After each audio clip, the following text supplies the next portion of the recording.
Hey, it's Eric G. Around the House is sponsored by Baldwin Hardware.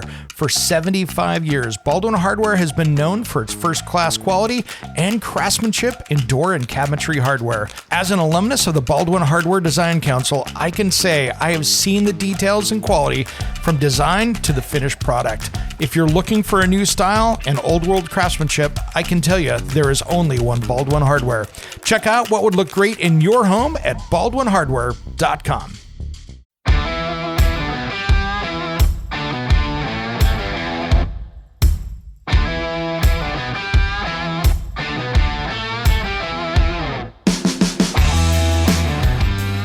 It's Around the House. When it comes to remodeling and renovating your home, there is a lot to know, but we've got you covered. This is Around the House.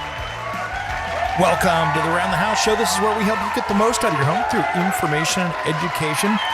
Today, I wanted to give you my top tips for spring cleaning around your house.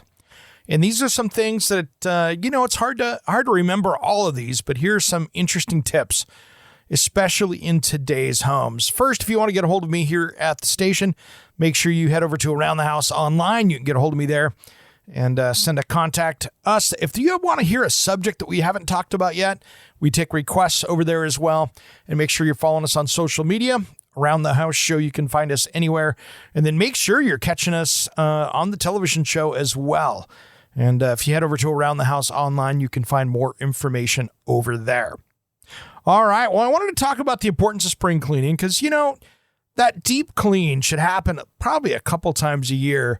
But as busy as everybody's been, it's great to take a bad weather day and go, I'm getting things dialed in and cleaned up.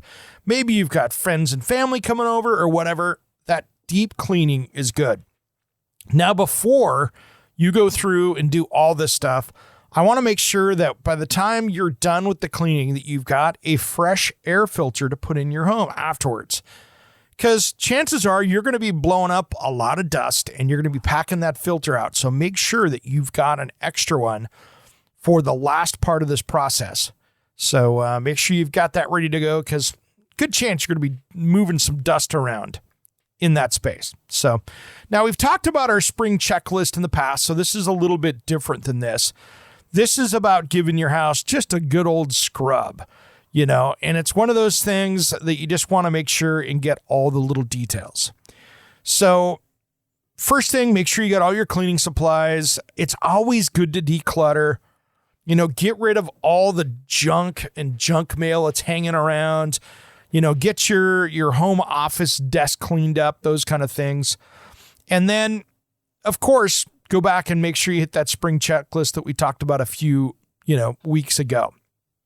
Now, the importance of regular cleaning is really good because we want to make sure that you're cutting down the dust, making sure you're doing mold tests, that kind of stuff. I want to make sure that you've got that all dialed in. It's a good thing to do. So really, I think once a year, you should be doing a mold test of the air inside your house to make sure that you don't have a shower leaking or something else going around. If you're in the desert, maybe it's not as big an issue, but for 90% of the country, I think it's a good deal to have that testing done just to see where you're at. So you've got some baselines. And that way, if you do find a roof leak or a shower leak or a tub leak or even a water leak, you got something to measure from. So just think about there.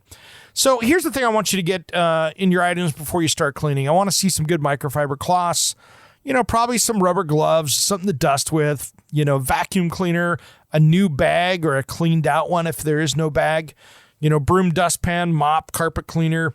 If you have carpets, and let's talk about that a little bit. Scrub brush, garbage bags, dish soap, all-purpose cleaner, window glass cleaner, baking soda. Now here's the thing. I quit renting carpet machines because if you have a good person that can do all that carpet cleaning for you, the little rental ones from your grocery store or tool rental center do not clean the carpets like the professional truck ones. And my experience is it's costed me hundreds of dollars to have carpets cleaned in the past. So find somebody good with the truck mount cleaner, have that done. I would not rent that rug doctor kind of thing. Nothing against rug doctor, but they just don't do a great job. Many times they're really good at leaving soap there, which means you're going to have dirtier floors anyway, because that'll attract the dirt back down. So there it is. First thing, make sure you get the decluttering done, get rid of all that stuff. Here's one thing that I've noticed. If I have moved enough over the last few years, if I go back a year later and I realize that I haven't pulled anything out of that box, do I need it? So use that as one of those things that you should be taking a look at. Is that ready? Should you keep it? Maybe it needs to go. And now we're going to talk dusting. Start from the top, work your way down. Make sure you start from that, but I would start first by hitting the ceiling fans, light fixtures, all the upper stuff. That way it has a chance to settle. Take a few breaks in here as well. And, it wouldn't be a bad idea to vacuum a couple times through in this process because it will help with the air quality in there. This is where I also say turn your fan on to high. Let the air go through that air filter so it'll actually filter the air and get that. So that's good. I love for cleaning glass, I love a really good,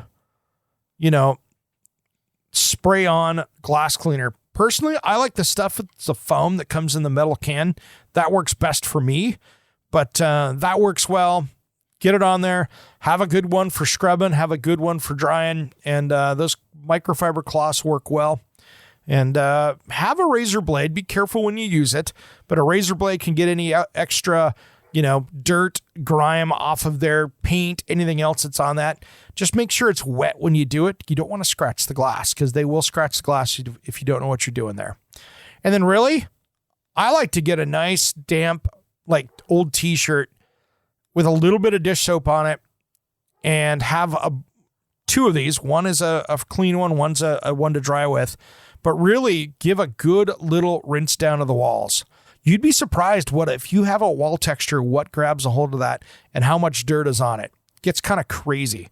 And especially down around the baseboards, that kind of stuff. And then, of course, floors is huge. I really am not a carpet cleaning fan, so use the carpet cleaners from a professional, have them do it.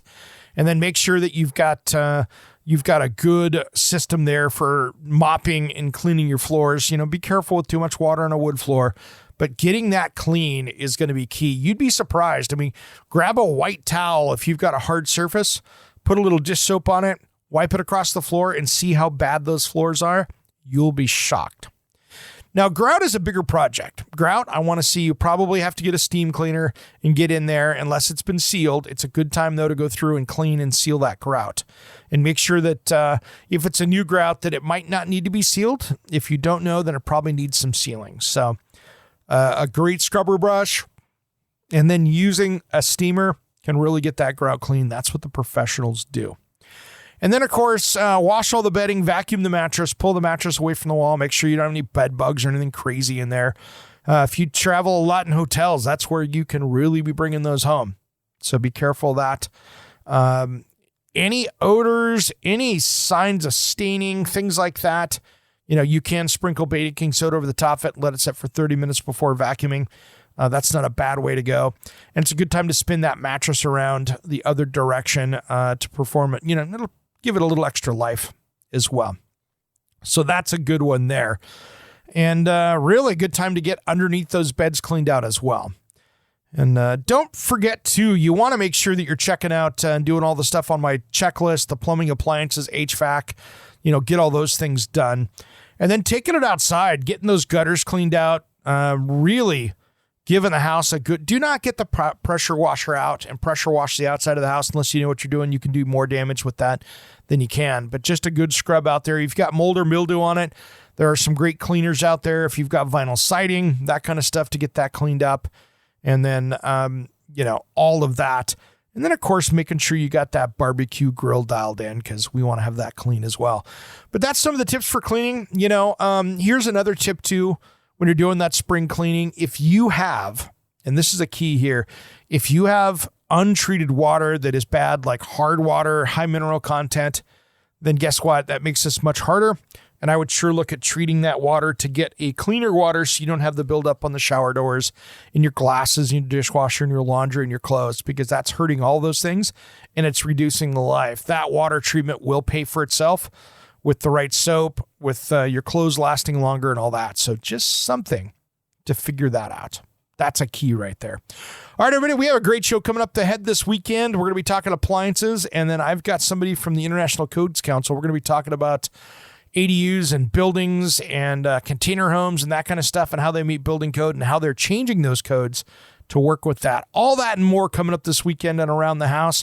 And then, hey, make sure you head over to our Facebook page this week. I'm going to be highlighting our videos, so go to Around the House Show. You can find that over there. I'm going to be posting up our videos from last week's Around the House Northwest, so you can take a look at those over there from YouTube.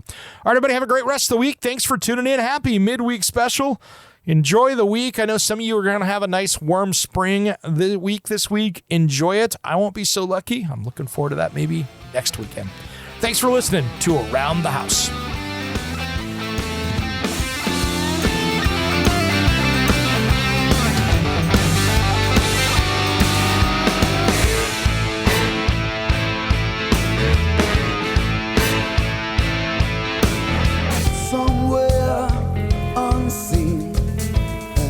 Undiscovered, anywhere beyond the mean.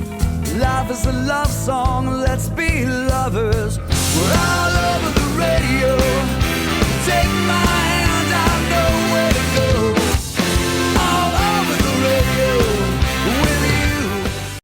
Hey, it's Eric G. from Around the House. Are you planning a decking or siding project this year? If you are, you've got to check out my friends at Millboard. Millboard is a completely different kind of composite decking and cladding that enhances outdoor spaces with enduring distinction. Hand-molded from the finest oak, it realistically mimics the natural grain and color of premium hardwood. If you're looking for something that doesn't look like plastic and instead real wood, check out millboard.com. Make sure and check out that interview we did just a few weeks back. That's millboard.com.